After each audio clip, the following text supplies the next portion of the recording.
Alright, this is my presentation through music through the 1900s all the way to World War II. So through this time, there were various changes throughout when it comes to music. New genres began to take place while others adapted into something more modern. During this time period, we also see changes in the instruments used. This time period was essential for music development as it brought new inspiration for music that we see today. Also, sorry about these subtitles down here, I could not figure out how to get rid of them. Okay, cool. So 1900 to 1910. In the early 1900s, we began to see new genres come to life and others become more and more popular. Ragtime and marching bands began to become a more commonly listened to genre. The marching bands took inspiration from the Civil War, as in these war times there were bands that would march into battle. This is a picture of like one of those Civil War marching bands. Yeah. Many of these bands would have past military experience from the Civil War. This genre also was heavily popular among African American communities and soon made its way into school and sports. Ragtime, on the other hand, had syncopated rhythms or otherwise displaced beats that made the strong beats weak and the weak ones strong. Ragtime was also often performed in bars and musical theaters and was very popular among the African Americans. We also saw country music in its early stages at this time. It was more classified as rural folk or mountain music. The term country wasn't really used at the time. Along with these genre developments, we also saw a big development in music technology and composition. The phonograph was invented in 1877, but it didn't become popular until around 1905. And this right here is a picture of one of the early phonographs. At this time point, these became a lot more accessible, which allowed for the spread of music to more people. We also began to see some of the first examples of modern composition. There was a step away from the traditional tonality as composers started to test new sounds and techniques through expressionism. Next, I have the 1910s through the 1920s. During these times, there was a huge breakthrough in genre. Jazz and blues music began to hit the stage, and radio became immensely popular with all groups of people. Blues really showed more of a sad emotion and style, often depicting hardships and pain. Jazz, on the other hand, focused more on improvisation, which is huge for development of music as a whole. Through the rest of time and up to today, we still see lots of jazz styles and improvisation through jazz scales. At this time, radio play became immensely popular and more widespread as technology developed. More and more people now had access to radio played music, which only allowed it to grow. There was also more accessibility to instruments at the time, which allowed people to begin playing and creating their own music. Next, I have the 1920s through the 1930s. As the decade progressed, we still saw jazz and blues dominating the scene, but a new genre also began to emerge, and that was swing music. This genre had stronger rhythmic drive and syncopation. It also took heavy influence from jazz in the terms of improvisation. Jazz music was truly one of the greatest advancements in music as it opened the gateway for so many new genres to bloom. In this time, we also began to see a rise in Broadway stars, and no, not Nashville Broadway. New York's Broadway focused on musicals that were acted out, such as Mary Poppins. This right here is a picture of Broadway in New York. Many of these Broadway performers rose from their stardom and began acting and playing in movies, which also meant music was making its way into movies. These musicals were recorded and released to the public, which was really popular at the time. This, again, allowed for the spread of music to the public. Another big thing we see during this time period was the rise of speakeasies and dancing. In these speakeasies, jazz and swing music dominated the scene. Dances like the Charleston and the shimmy became popular, and we still see these dances today. Big artists at the time were Bing Crosby and Russ Columbo, which you can't see it because of these subtitles, but this is a picture inside of those speakeasies.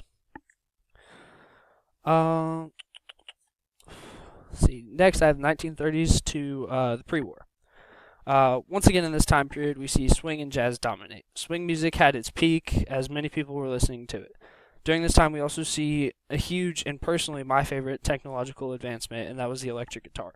This right here is a picture of the earliest electric guitar. It's kind of what it looked like, which is way different from what we see today. This led to a brand new type of sound to be produced through different guitars and amps. It really allowed artists to become more expressional in their music and truly make it their own because of the specific sounds they could create. Today we pretty much see every musical performance, predominantly in country and rock, use the electric guitar. Undoubtedly, the biggest development for music at the time was the creation of Disney movies.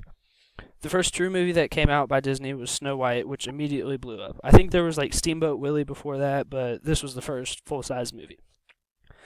It was the first time the first time music and animation were put together to form a movie. This allowed once again for the spread of music to the vast population of America.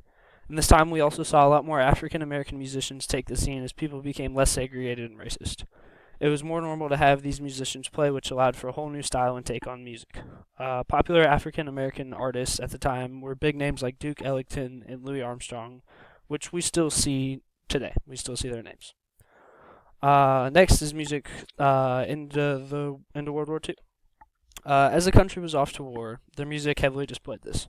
Wartime, blues, and country were all a huge part of displaying patriotism and emotions about the war.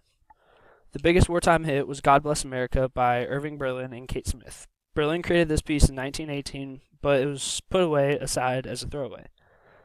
As the war progressed, Berlin decided to put this song out there, and it was performed by Kate Smith. The song was huge at the time and displayed a massive amount of patriotism, and we still see this song in use today. The emotions of wartime music often displayed hope, longing, loneliness, and love. A huge technological advancement at the time was vinyl records, which are these right here. These allowed for the mass production and play of music in households. You could pick up your favorite albums on record, and as long as you had a record player with you, you could listen to them anytime you wanted to.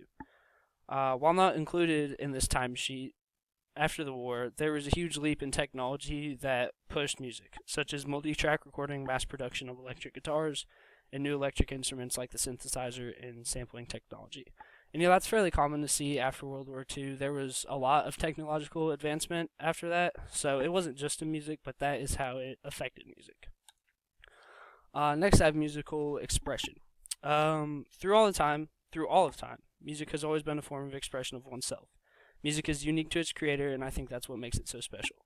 Everyone's work is going to sound different because they have their own style, and music allows them to express this. I saw a quote while researching that said, "Music is one language that speaks to all," and I couldn't agree with this more. Music breaks the language barrier and allows people to feel emotion no matter where they're from. In the time period I've researched, we can see expression in different groups and artists. Blacks, which still at the time were segregated against, displayed their emotion through blues and jazz music. Other groups of minorities that went through hardship were also related and used the blues to express this. On the other hand, whites and high-class people listened to and made music in the genre of country or ragtime. Pop and gospel were also common for the high-class people. Next, I have the financial effect on music. So, the hardships in the early 1900s, such as the Great Depression, made the music business plummet. Record sales were down, and people were consuming a lot less music. This in hand also made it harder for artists to produce and create music. After the Depression, the business slowly was on its way back. Record sales began to rise, as well as new genres such as blues and jazz. But it wasn't until World War II did we begin to see it boom once again. The economy was boosted by the war, and we began to see the development of all sorts of new music and music production. The country was finally united, and this allowed for the growth of wartime music, which became really big. As for the individual, economic status definitely had an effect on how music was created and listened to. The poor didn't have access to fancy recording technology or instruments for that matter, but they got creative. My favorite instance of this was jug music. So, with jug music, people would collect like old milk jugs and whatnot, and they would blow into these to create sound, which then they could create music with. So you'd have a bunch of dudes blown into jugs, and they would turn that into music, which I think is really awesome.